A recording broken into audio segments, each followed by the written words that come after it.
On August 3rd, 2020, two investigators from the Alaska State Troopers stood on the front porch of a modest home in Austin, Arkansas. A small town. Quiet. The kind of place a man might disappear to if he wanted to be forgotten. The man who answered the door was 66 years old. His name was Steve Branch, and the investigators had traveled thousands of miles to ask him about a girl named Jessica Baggen, a 17-year-old who had been murdered in Sitka, Alaska in 1996. Branch looked at them and said he did not know who that was. He refused to give a DNA sample. The investigators left, planning to return with a warrant. But Steve Branch did not wait. 30 minutes after those troopers walked off his property, he drove to an isolated stretch of land and ended his own life. After 24 years of silence, 30 minutes was all it took for the weight of what he had done to become unbearable. This is the story of how it all began and how it all ended. Sitka, Alaska. To understand what happened to Jessica Baggen, you first have to understand this place. You have to feel it. Sitka sits on the western shore of Baranof Island, deep in the Alexander Archipelago of southeast Alaska, the only city in the region that faces the open Pacific Ocean. The landscape is staggering. Rugged mountain peaks descend into cold, dark coastal waters studded with barrier islands. The Tongass National Forest, the largest intact temperate rainforest on Earth, stretches out in every direction. 17 million acres of towering Sitka spruce and western hemlock, their branches draped in lichens, their trunks wrapped in moss. Below the canopy, the forest floor is a tangle of ferns and devil's club, perpetually damp, perpetually green. Mount Edgecumbe, a dormant stratovolcano rising over 3,000 feet from nearby Crusoe Island, presides over the harbor like a sentinel. And the isolation. There are no roads connecting Sitka to any other community. None.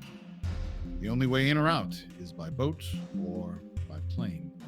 The rest of the world might as well be on another planet.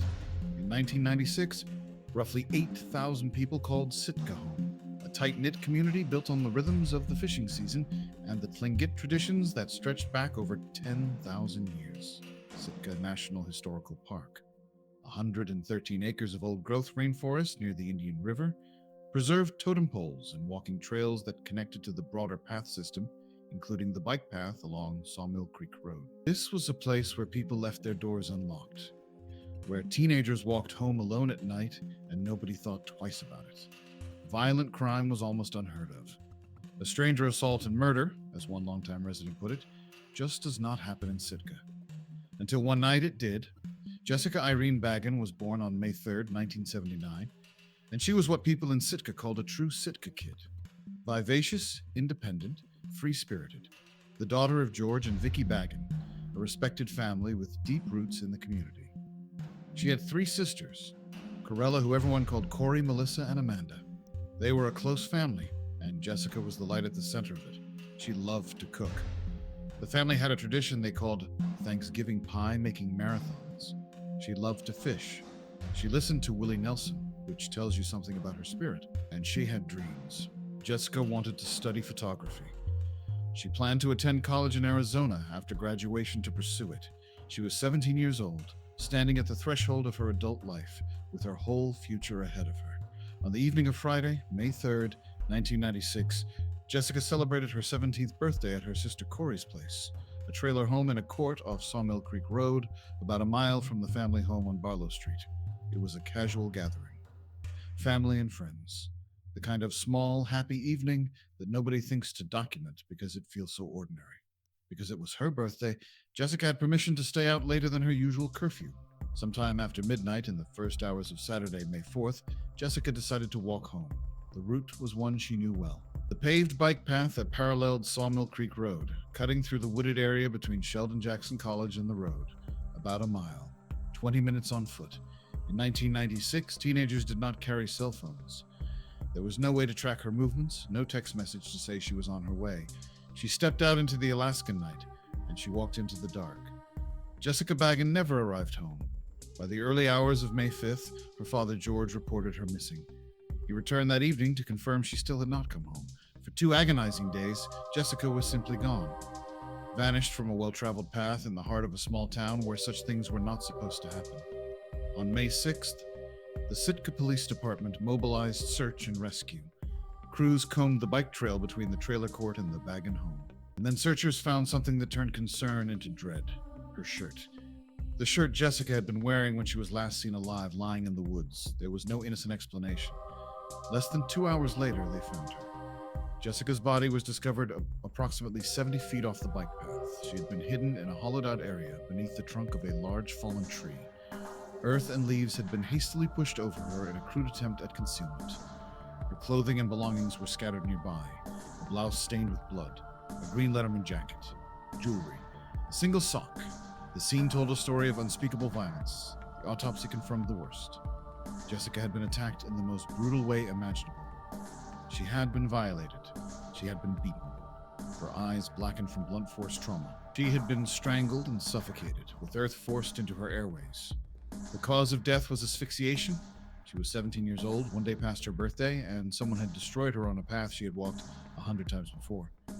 DNA evidence was collected from the scene, from her body, and from her clothing. That evidence would wait decades for the science that could read it. The location made it all the more sickening. Jessica was found just a few blocks from her home, steps from a well-used public path, nearly across the road from the Alaska Department of Public Safety Training Academy.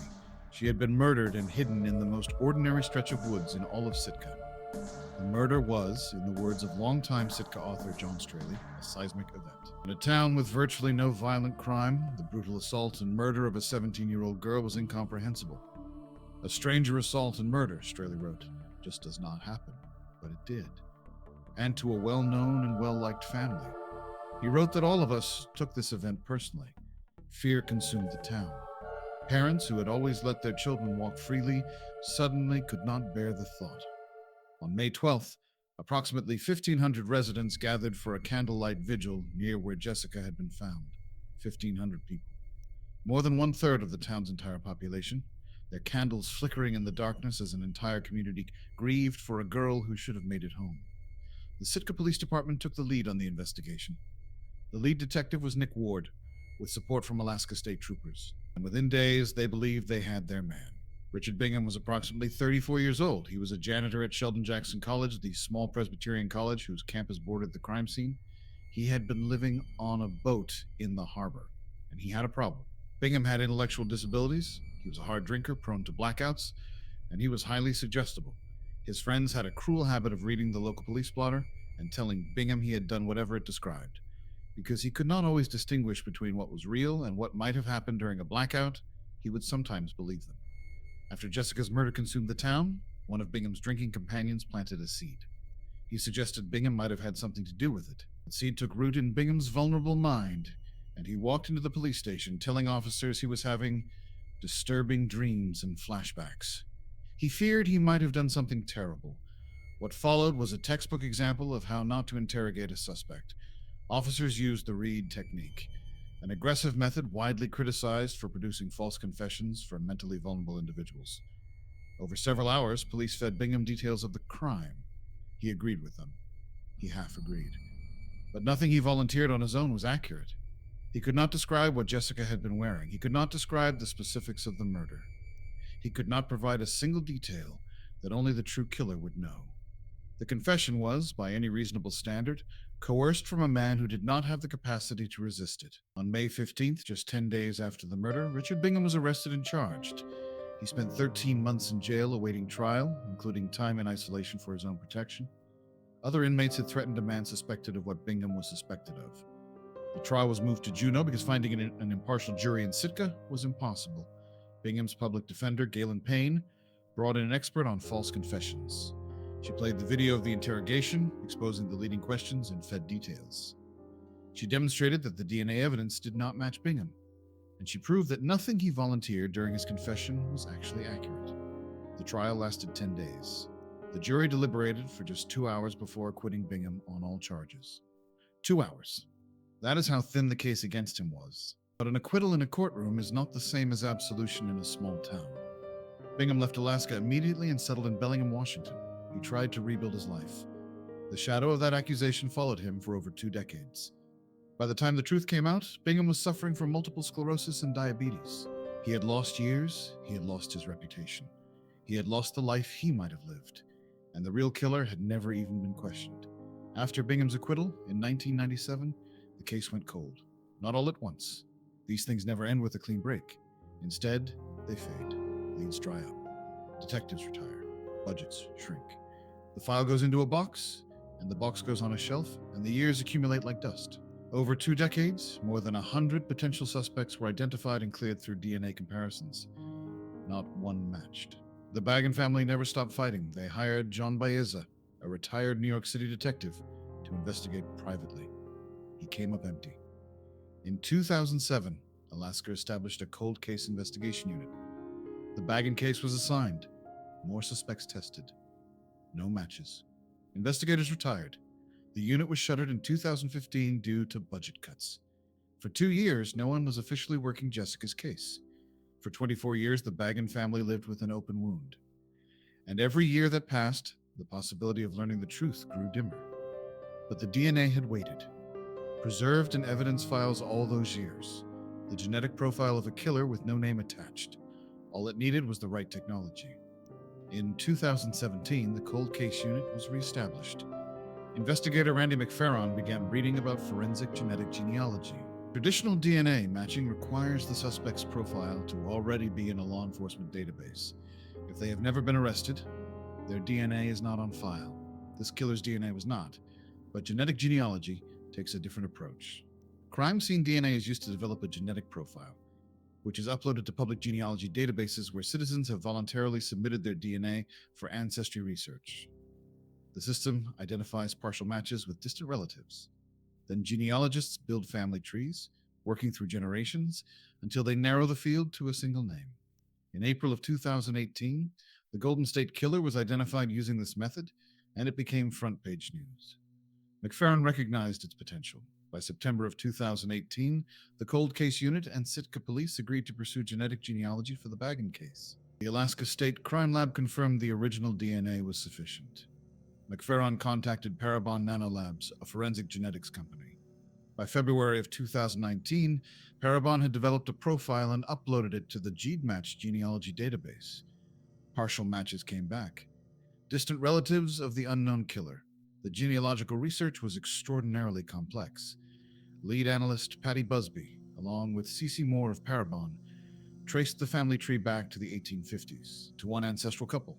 From there, they worked through what they described as literally thousands of people. Every descendant of every descendant across multiple generations. The process took months. At one critical juncture, a helpful family member convinced an elderly relative to make their genetic profile public, providing a key breakthrough. In December of 2019, the research converged on a single name, Steve Allen Branch, age 66, Austin, Arkansas.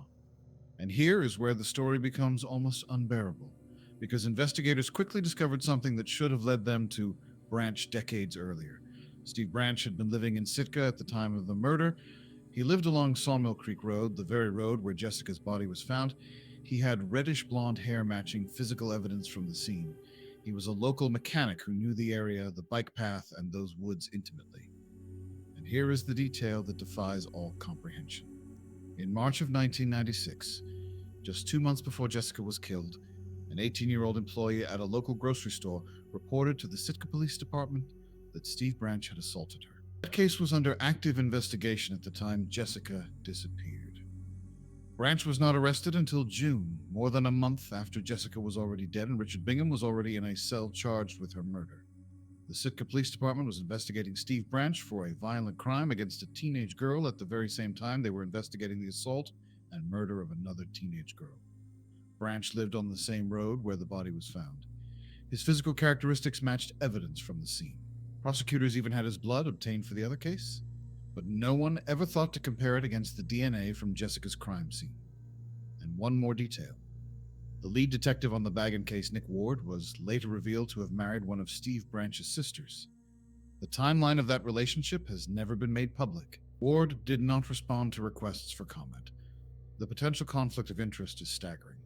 Private investigator John Baeza was devastated when he learned the truth. He said, "How could I have missed it?" He called the original oversight shameful. And Galen Payne, the public defender who had fought to free Richard Bingham, asked the question that haunted everyone: if Steve Branch was not a suspect, why not? Branch had lived freely in Sitka for 14 years after the murder, walking the same streets as Jessica's family. Around 2010, he moved to Arkansas. But DNA does not forget, and time had finally turned against him.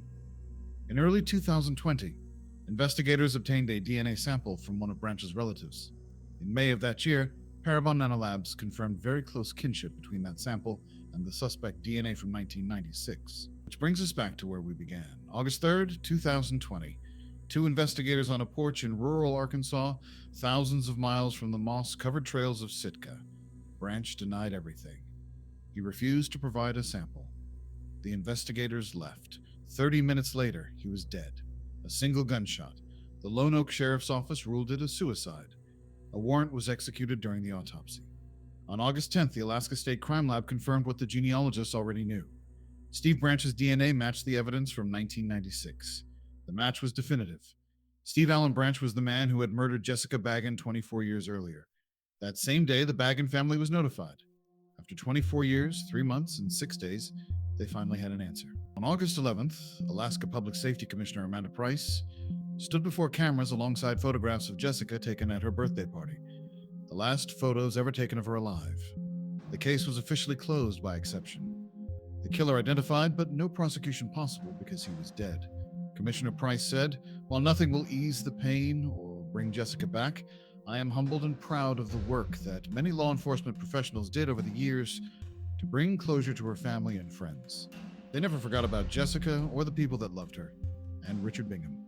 After 23 years under a cloud of suspicion, the identification of Steve Branch finally and completely cleared his name. Not just acquitted, truly, definitively innocent. Living in Bellingham, Washington, suffering from multiple sclerosis and diabetes, Bingham expressed both relief and a deep anger. His former attorney shared that anger. An investigation that had destroyed an innocent man's life while the actual killer lived freely in the same small town. This case leaves behind questions that will likely never be answered. Why was Steve Branch never considered a suspect? Why was his blood never compared to the crime scene DNA? What role did the lead detective's family connection to Branch play? How many years of suffering could have been avoided if someone had connected the most obvious of dots? Nick Ward and the original investigators did not respond to reporters. The silence is its own kind of answer. Jessica Baggen was a true Sitka kid. She loved to cook and fish and listen to Willie Nelson. She wanted to be a photographer. She was 17 years old, and she walked a path she had walked 100 times before on the night of her birthday in a town that felt like the safest place on earth. And she never came home. For 24 years, her family carried that weight. A community carried that weight. An innocent man carried a burden that was never his to bear. And somewhere in the deep green silence of those Alaskan woods, along a bike path that cuts through the heart of Sitka, the memory of Jessica Baggen endured, waiting for the science and the persistence and the stubborn refusal to forget that would finally speak her name. The truth took 24 years to arrive. It came not with the satisfaction of a courtroom verdict, but with a DNA match and the sound of a gunshot in Arkansas. It was not the justice anyone wanted, but it was the truth. And after 24 years in the dark, the truth was enough to bring one small, shattered community a measure of something that might, in time, begin to resemble peace.